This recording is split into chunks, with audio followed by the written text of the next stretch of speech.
Friends, today we will discuss about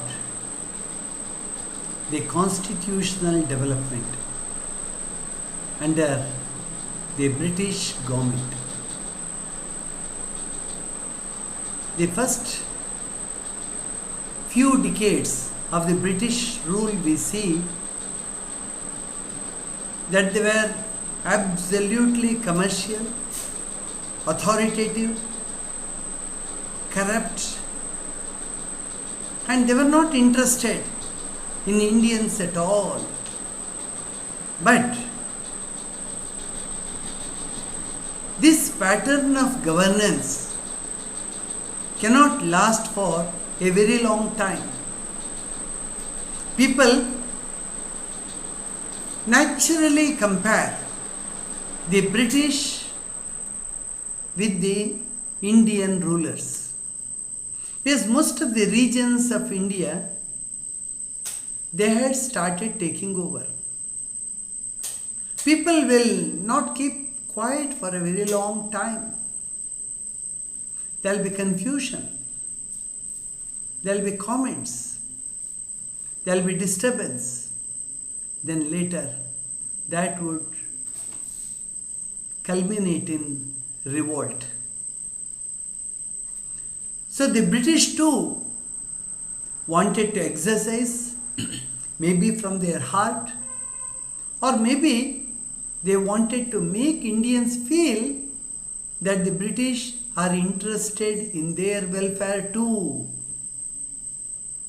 So reformations, you see, new laws start forthcoming, and there itself you see the pathway getting set for the next evolution of the Indian Constitution, evolution of people-friendly governance.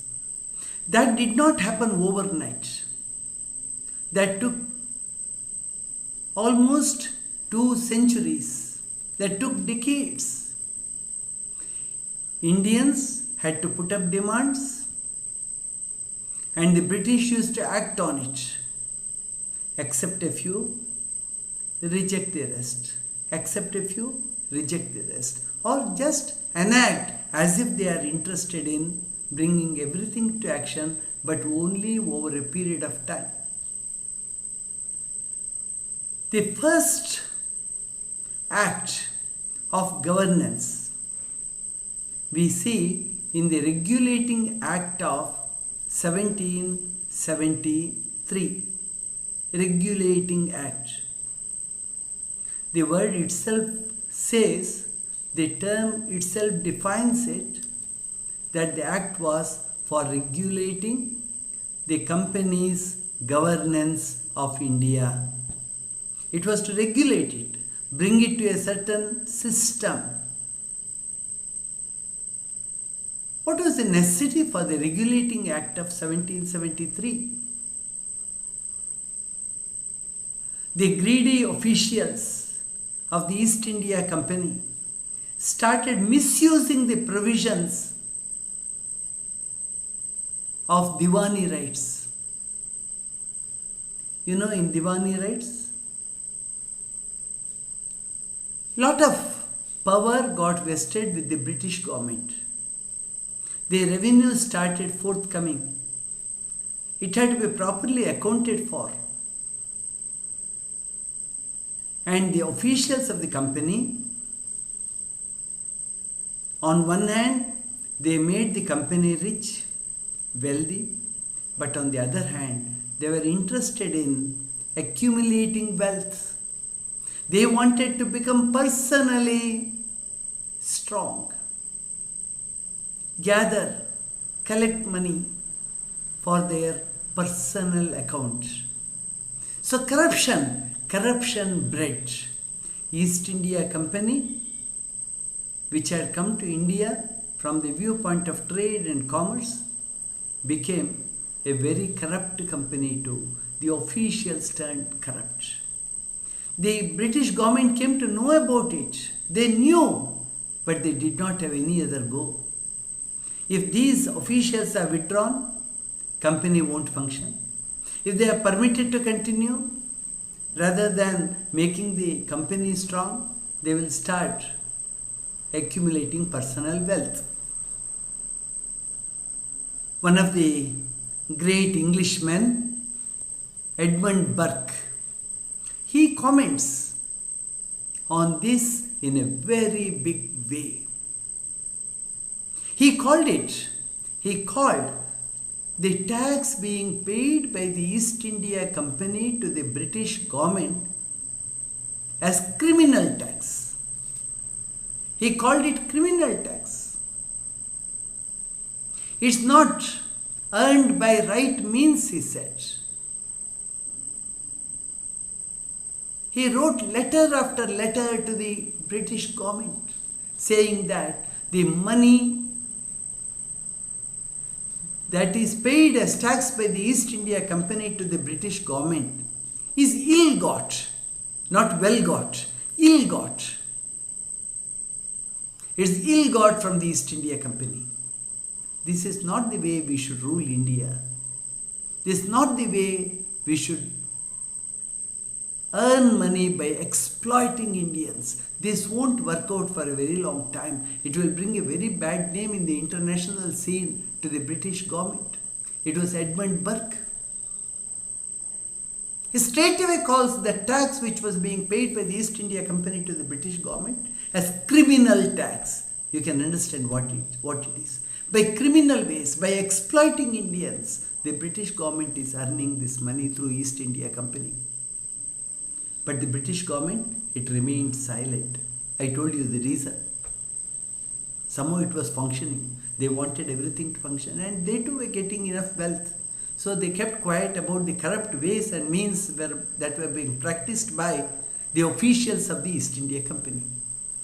Many company officials became super rich. Super rich. They came as ordinary clerks to India, ordinary accountants to India. As they returned to England, they were super rich. Many of the parliamentarians in England even felt that these people who have turned super rich may upset, overturn the very political fabric of England. You can imagine how wealthy they had become. With the money they had ill-got from India by corrupt means, by exploitation, the same super rich people may use it to overturn the very government in Britain. See, you can look in, we speak of corruption today. The corruption was built in the system there itself, then at that time. So what did the British do then? How did they overcome? How did they plan out? Let's see the main features now. Now, the British decided through regulating act, they decided to make the Bengal presidency gain control over the other two presidencies. There were three presidencies in India then. The British Raj had been divided into three presidencies. The Bombay presidency, the Madras presidency and the Calcutta presidency. Now they decided the Bengal presidency will control over the other two presidencies, the Bombay and the Madras. So someone was given greater powers to handle the entire situation. The governor of Bengal, he becomes the governor general of all the three presidencies. It's a way, what you call as unitary governance. Unitary. From one point you start controlling. The governor of Bengal, he was authorized to direct, exercise control, and to supervise over the other two presidencies, the Bombay Presidency and the Madras Presidency. So Bombay, very important point, Bombay and Madras Presidencies were brought under the Governor of Bengal. He will not only look after Bengal Presidency, he will supervise over the conduct and functioning of the Bombay and the Madras Presidencies too. And he would report to the British government.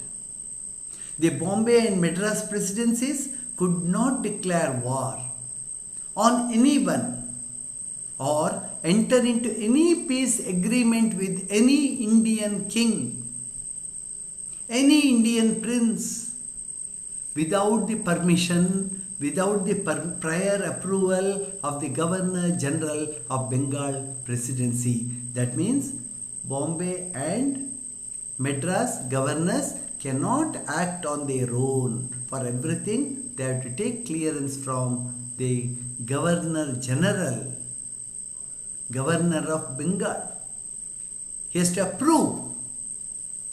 Only under acts of emergency, the governors of Bombay and Madras had been permitted to act on their own. What next? Supreme Court of Judicature was established in Calcutta. So far we didn't have. A Supreme Court came to India, a Supreme Court to look into all the legal aspects, legal functioning. So the present Supreme Court, what we have in India, it has its roots in the Regulating Act of 1773. I explain you in detail, but you should know ultimately these key points. What are the major points that we come across in the Regulating Act? Now, this Supreme Court, it comprised of 1 Chief Justice and 3 ordinary judges. Thus, the Regulating Act aimed at regulating the affairs and administration of the company in India.